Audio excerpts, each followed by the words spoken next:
Fala pessoal, no vídeo de hoje estamos aqui no escritório de advocacia, a CTT, na cidade de Assis, para batermos um papo com o Christian, Thiago e Tomás sobre questões que envolvem o direito e a psicologia. Muito obrigado pessoal por aceitarem nosso convite para fazer esse bate-papo aí.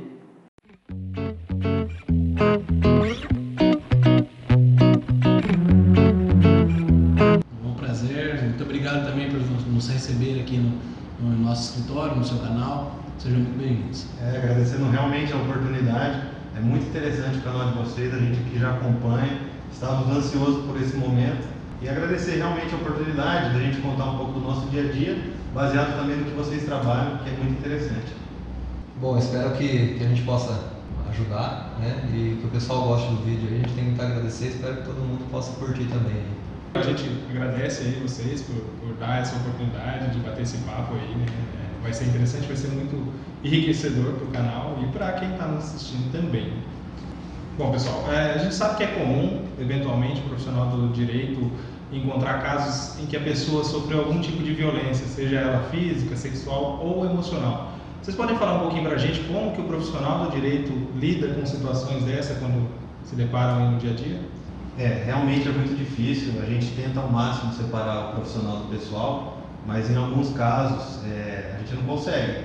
Acho que é natural da nossa pessoa que a gente acaba não conseguindo dormir, porque principalmente a parte criminal não é um cliente apenas, você acaba englobando a família, é a mãe, é a irmã, é a tia que sempre vem, fica ligando, e a gente tenta ao máximo trabalhar e ao mesmo tempo dar o suporte para a família, tá sempre correspondendo, né?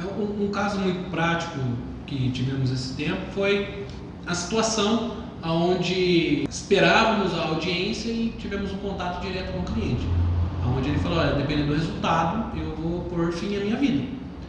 Então, aí é onde a gente entra no nosso trabalho, de ter que conversar, de ter que acalmar, de ter que mostrar que não é o fim, né, aquilo. E esse é o lado que a gente põe, o lado que estamos defendendo uma pessoa que está sendo acusada, por exemplo, de um crime sexual. Por outro lado, a gente tem que tirar essa roupa quando estamos trabalhando para aquela pessoa que foi vítima. Então fica essa situação meio complicada em que o direito nos coloca e temos que estar sempre preparado para poder trabalhar nesses dois sentidos. Tanto na pessoa que está sendo processada de um crime e que muitas vezes, quando conversamos, e sempre a gente faz isso antes de iniciar qualquer tipo de trabalho, para ver se de fato a gente acredita ou não naquela história. Eu acho que é aí que a gente tenta extrair. Como do outro lado, onde a pessoa que foi violentada precisa de um apoio e aí a gente tem que tentar conduzir essa situação da melhor forma para que ela não se sinta. Não entramos num assunto tão invasivo, mas também mostramos o direito. A gente sempre tenta mostrar o melhor caminho a ser seguido. Só para complementar até o que os dois já falaram, né? A dificuldade maior é justamente essa, a questão de você blindar o cliente numa situação dessa, porque questões, principalmente quando se trata de violência sexual, seja pela vítima ou até pelo acusador, são situações que colocam a vida da pessoa em xeque. Diferente de qualquer outro caso civil, que embora tenha sua complexidade, afeta também a vida dessa pessoa, quando se trata de questão sexual, isso traz uma carga muito negativa, né? Traz consequências muito gravosas para a vida dessa pessoa. Então, para a gente como profissional, não se trata apenas de defender ou de acusar essa pessoa, né? Mas de você tentar resolver um pouco dessa vida dela, tentar acalmar, tentar mostrar um outro lado, porque isso gera sentimento de culpa, às vezes na vítima, mesmo sabendo que não está errada, a vergonha de familiares, muitas vezes a pessoa não quer contar, né, tudo o que aconteceu porque é constrangedor, então é muito difícil. São situações que a gente só vai vendo no dia a dia, só vai aprendendo com o tempo mesmo, e a gente que busca sempre fazer um trabalho diferente, tenta ao máximo participar da vida da pessoa. Então até o que o Christian falou no começo, fica difícil separar, até porque como diante da gravidade você acaba se apegando, né? Você quer fazer valer a pena, né? Fazer a justiça naquele caso, né? Seja para quem foi abusado, seja para um cara que também está sendo acusado, ou uma pessoa que está sendo acusada que pode ser inocente também, né? Porque a gente sabe que isso pode trazer um prejuízo enorme não só naquele momento, mas para o resto da vida dela, ainda que seja absolvida.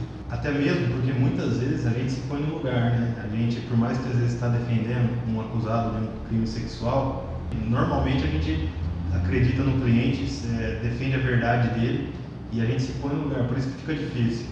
Porque principalmente Tomás já é pai, meu sonho é ser pai, eu imagino se fosse com a minha filha, eu tenho mulher, vejo algumas situações que mexem com isso que eu penso na minha mulher, eu penso na minha filha, então realmente é muito difícil. É interessante até observar nesse caso que o profissional do direito ele fica com aquele semblante de que ele não tem emoção, né? Porque está defendendo tanto o marginal quanto o que sofreu o abuso, né? Então o senso comum vem com essa impressão, né? E é legal a fala de vocês justamente em função disso, de que vocês também, assim como qualquer outro cidadão, também envolve as emoções aí nesse contexto. É o direito de todo cidadão, né? A defesa é obrigatória, está prevista na Constituição. Todo acusado tem direito e dever de ter um advogado, senão o processo não caminha. Mas exatamente nisso que você falou, a sociedade julga, né? Vê uma situação que às vezes é um pouco, que move muito a sociedade, fala, o advogado também é um pilantra, não sei o quê, mas não é por aí, né? Sempre tem os dois lados da história. Sim, e essa situação é complicada até para a gente, porque o que acontece? A gente também tem uma crença nesse cliente, ou que ele é inocente ou acusado. Então, no meio do processo pode ter reviravolta, você pode acreditar muito no cliente e aparecer meios. Então, essa questão até da frieza, né, que você fala que não tem muito sentimento, tem hora que você tem que tentar realmente separar, porque você acaba se envolvendo e aí você pode começar, vamos dizer assim, condenar o seu próprio cliente. E aí como é que você vai fazer a defesa dele? É muito complicado. Então, a partir do momento que a gente sai de um parâmetro, que a gente acredita nesse cliente, a gente tem sim que tentar ser mais neutro, mas ainda assim é muito difícil, né? A gente acaba se envolvendo. Em outro aspecto do mundo jurídico, como vocês lidam com situações envolvendo crianças e alienação parental? Essa é uma situação um pouco mais fácil de lidar quando eu digo por eu ser pai. Então, na verdade, a gente tenta trazer os princípios que adquirimos na constância de nossas vidas. Mas é uma situação também um pouco complicada, até porque a criança acaba sendo um objeto de barganha entre os pais. Isso é muito prejudicial para a própria criança e os pais geralmente não conseguem enxergar. A criança muito provavelmente já nasceu num ambiente um pouco conturbado, à vista de ter ocorrido essa separação, e nessa situação os pais não conseguem entender qual é o limite do que pode ou que não pode estar sendo feito, do que é de fato ou que não é. Então, muitas vezes, eles acabam impondo certas condutas ou certos comportamentos na criança que, ao pé da letra, se torna assim uma alienação parental. E eles acabam confundindo essas coisas. Aí é onde acaba entrando na situação de guardas, né? Aí a gente pode estar falando da guarda compartilhada, onde os pais têm o poder para a criança, ou a guarda somente unilateral, onde somente um dos pais tem o poder. Para quê? Para tentar resolver. Então cabe a nós, quando detecta essa situação e está nesse processo, por exemplo, de uma separação, ou está discutindo propriamente guarda e regulamentação de visitas, e aí a gente tem que ver como que a gente vai colocar essa criança. Será que convém, às vezes, colocarmos ela numa guarda compartilhada, sendo que os pais estão automaticamente um fazendo alienação parental com o outro? Né? Ou se não, convém melhor, olha, essa pessoa tem um pouco mais, ela entende um pouco mais, ela tem um carinho maior com a criança. Então é onde a gente acaba, em umas conversas, diretamente com as partes, identificando qual é o melhor caminho a ser tomado. Se vai ficar com um, se vai ficar com o outro, ou se ambos têm o poder para evitar esse tipo de situação. Essa é uma situação realmente que é um pouco complicada também, né? Lógico que talvez em alguns aspectos seja mais fácil de lidar ou não, mas o que é o maior problema? Hoje, infelizmente, né, a gente pode dizer isso, e na prática a gente vivencia e vê isso diariamente, que hoje está virando uma regra, né? Essa questão da alienação parental. Hoje, infelizmente, os pais, que deveriam ter uma maturidade maior, né, acabam envolvendo problemas pessoais, né? Então é aquela mágoa que fica guardada do fim do relacionamento, que um tem com o outro, e eles acabam querendo prejudicar um ao outro e não vê que está, na verdade, respingando na criança. Então, falando mal do pai, falando mal da mãe, colocando empecilhos, né, não deixando o pai visitar ou a mãe visitar, falando, né, coisas que a criança na verdade não deveria saber naquele momento, diante da idade, né? Hoje, lógico, o adolescente já tem mais cabeça, mas crianças pequenas aí, a questão de dinheiro mesmo, né, que a mãe ou o pai joga na cara que o seu pai não paga a pensão, coisas desse tipo, e acaba não vendo o adulto, no caso, que deveria formar aquela criança. Hoje a lei, né, a Constituição Federal protege muito a criança e merece realmente essa proteção maior, que é um ser humano em desenvolvimento, e acaba tendo isso desde criança ali prejudicando, né? Hoje existem até estatísticas aí que falam que mais de 80% dos casos de divórcio acabam tendo algum tipo de alienação parental. Isso é preocupante, porque crianças pequenas, a gente até tocou no assunto anteriormente de questão de violência sexual e tal. Você falar com o adulto é mais fácil, como que a gente prepara essa criança? É muito mais difícil, porque a gente também não tem, né, uma formação para tentar ajudar essa criança. Então até a gente sempre aconselha, né, os pais a procurarem, né, um tratamento até psicológico, mas infelizmente em razão dessa questão de um às vezes jogar contra o outro, fica muito difícil também chegar num senso comum para fazer o que é melhor para essa criança. Mas essa orientação que vocês passam, eu particularmente dentro do consultório já recebi mães, pais que vieram buscar atendimento justamente em função disso, dessa situação de estar identificando a alienação parental ou estar entrando num processo de separação e identificar que a criança está sofrendo com aquilo. E a orientação que a gente passa, que provavelmente é a mesma que vocês passam, é sempre tomar esse cuidado para que a criança não venha sofrer uma alienação parental e, de certa forma, é a mãe que está trazendo a criança ou é o pai que está trazendo a criança. Sim. A gente sempre orienta, vai existir um momento que eu precisa falar com o pai também, para de nenhuma forma o tratamento seja entendido como um aspecto de alienação parental também. Dentro do contexto psicológico também a gente vai na mesma linha que vocês. Eu acho que isso é legal, tá falando a mesma língua, né? Porque se a gente pegar uma separação, o regime de bens está em lei, tem vários estilos dos regimes de bens, então os bens vão ser divididos na maneira do regime, não tem para onde fugir. Agora, a guarda, o filho, a criação não é um negócio que é estipulado, então vai realmente de cada um. E a gente vê casos aí da mãe ficar mostrando foto para a criança, do pai indo para uma festa, do pai com outro filho, teu pai esqueceu de você. É muito complicado. Voltando um pouco no que o Tomás falou, quando a criança é usada como uma moeda de troca, podemos dizer assim, isso acarreta problemas até a maioridade dessa criança. Que a gente tem alguns casos práticos que a criança sofreu alienação a vida inteira, e ela cresceu com aquilo sendo usado como moeda para a mãe receber pensão. Ela chega com 18 anos, a hora que ela vai cessar a pensão, ela mesma já não tem relação nenhuma com o pai, ela entra numa faculdade que ela nem quer fazer, só para o pai ter que continuar pagando.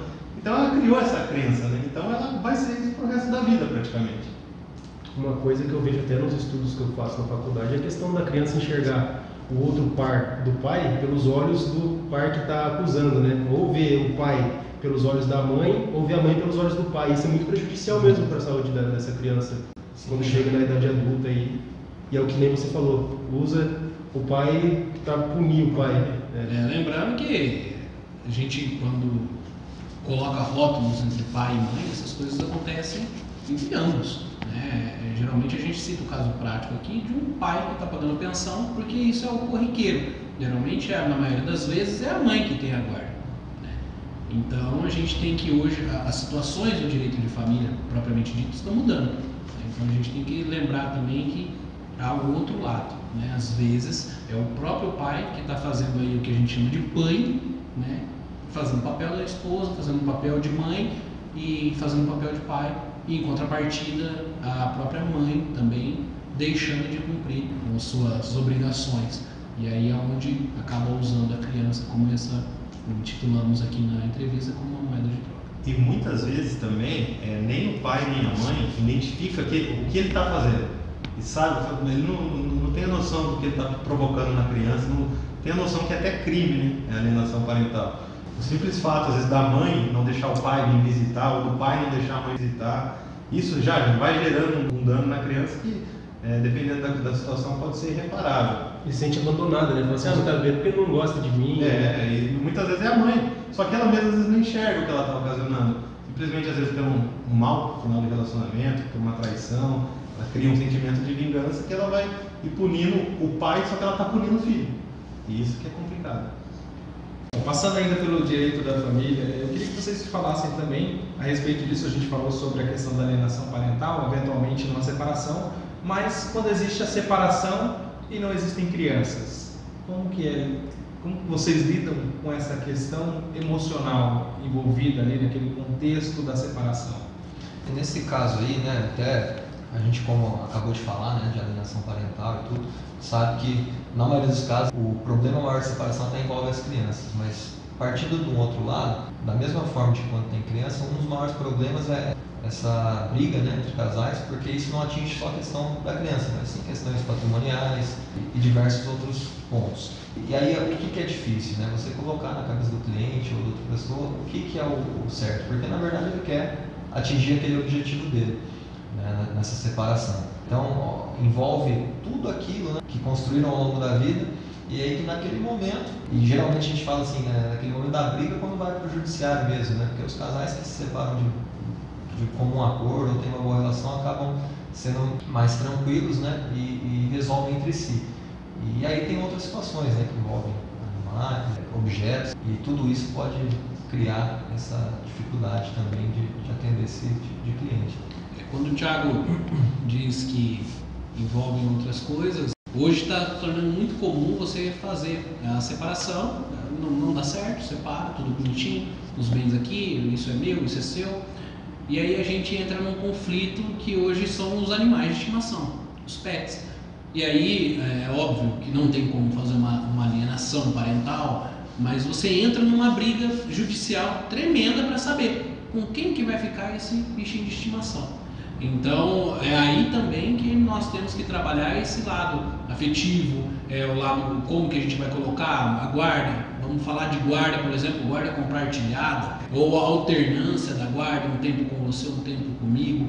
Então hoje essa evolução do direito está vindo à tona e cabe a nós tentar fazer da melhor maneira possível para evitar com que o que antes o direito regulava, que eram situações extremamente patrimoniais e financeiras, acabam envolvendo nesse lado afetivo, né? Como que a gente vai lidar com essa situação. Porque antigamente o animal era considerado um objeto, não era considerado da forma que é hoje, né? Essa questão para ser envolvido numa separação, por exemplo, ser tratado dessa forma, com esse respeito que é tratado hoje em dia no direito, né? Hoje está tendo um olhar, hoje temos hospitais próprios e públicos para poder atender, tamanha a proporção que está ganhando. Para evitar, e o problema, respondendo essa questão, é justamente isso, é evitar que tenha atrito, né? Então você consegue partilhar um patrimônio, às vezes milionário, mas você não consegue resolver a situação afetiva envolvida esse próprio bichinho de estimação, o pet. Isso que é o mais difícil realmente, né? Até a questão patrimonial e afetiva, né? Porque a questão afetiva é que realmente é difícil de resolver. Porque a questão patrimonial, quando não se resolve, é por conta de problemas relacionados à questão emocional. Não se resolve por conta, às vezes, do dinheiro, mas sim de querer causar uma briga, ou por causa dessas mágoas mesmo, de uma separação, ou por traição, ou por alguma coisa. Então fica, né, essa raiva, e a questão afetiva realmente e emocional é o mais complicado, né, de se lidar. Eu ia fazer só uma pontuação, eu acho que é legal em relação a essa questão da emoção. Às vezes a pessoa não quer dividir os bens em função de a casa foi a casa dos meus sonhos, eu construí ela, então não quero vender ela. Então, só que a soma dos outros bens não dá o completo da casa. Sim, o valor emocional realmente de a família estava ali, né, ou cresceu ali, né, tem tudo isso. Muitas vezes o cliente ou a cliente chega na gente e fala, eu quero tirar tudo que ele tem, eu quero que ele pague isso para mim por mês, e a gente fala, não, mas isso aí você não vai conseguir, não, mas eu quero que você tire tudo que ele tem. Então a gente não é mágico, então também não tem como encontrar lei, né, em muitas situações, mas é aí que você vê que o emocional vai muito mais forte do que qualquer outra situação. Já aconteceu algum caso nesse processo de separação, os casais começarem a conversar porque estão brigando e naquele meio ali, depois de algum tempo, desistirem? Já. Inclusive, esses dias o Thiago teve uma reunião que a gente, qualquer tipo de ação, a gente sempre tenta um acordo antes do litígio. Aí o Thiago estava com caso de divórcio, estava numa reunião para tentar chegar no meio termo. Rapaz, um quebra-pau aqui, eu escutava e tal. E aí passou uns dias, o Thiago, você lembra daquela situação lá que eu veio aqui? Então, voltar. Então, eu tenho um caso prático assim também, não é envolvido tanto no direito de família, mas acaba envolvendo. Fui nomeado pela assistência para fazer uma defesa de um réu acusado de violência doméstica. E quando ele veio conversar comigo, ele simplesmente falou: olha, de fato a gente se entendeu, ela me bateu e eu revidei. Tá? E passou um tempo. Quando eu cheguei na audiência, estava a esposa, o filho de 1 ano, e o processo já tinha passado quase 2 anos, e o réu. Ambos tinham conversado, ele foi pedir desculpa para ela, pelo que aconteceu, eles se desculparam, entenderam que aquilo foi um caso totalmente isolado, atípico na vida daquele casal, e na audiência ali, ele acabou sendo condenado pela violência doméstica, mas eles estavam juntos, casados, tudo certinho. Ou seja, eu acho que o ato deles conversarem, vendo o que você disse, e se desculparem, foi o ato fulcral aí para eles restabelecerem a ordem familiar. Que muitas das vezes, quando acontece uma situação dessa no casal, eu acho que é a hora que eles viram a chave e falam: olha o que a gente está fazendo. Aí começa a conversar. Né? A sociedade precisa. Por isso que é importante esse bate-papo entre psicologia e direito, para a gente tirar um pouco desse paradigma de que psicologia é só para louco, né? Sim, exatamente. Até só para concluir, até partindo um pouco fora do que a gente falou aqui, mas a questão familiar, né, tanto do que a gente comentou de alienação, ou tanto de divórcio, ou qualquer coisa que envolva, né, o âmbito familiar, o mais difícil é o quê? É justamente resolver o problema. Porque o problema não é uma coisa que se finda agora, né? Como se trata de um processo trabalhista, você acaba, ganhou, pagou, né, e não tem mais o que fazer. Quando se trata de família, são problemas que podem durar a vida toda.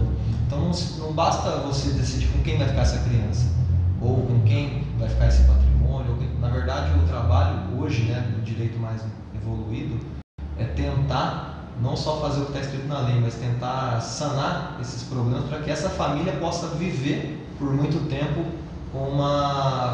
de forma harmoniosa, com uma boa relação, porque não basta você falar o que cada um tem que fazer. Se eles não tiverem uma boa relação, vai ser pro resto da vida, isso vai ser prejudicado.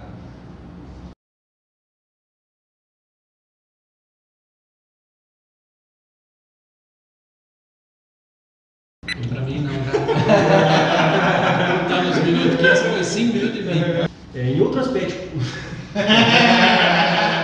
Dia a dia. Pessoal, esse aqui é o Luciano mesmo, tá? Cortou a barba, mas é a mesma pessoa. Só continua feio, mano.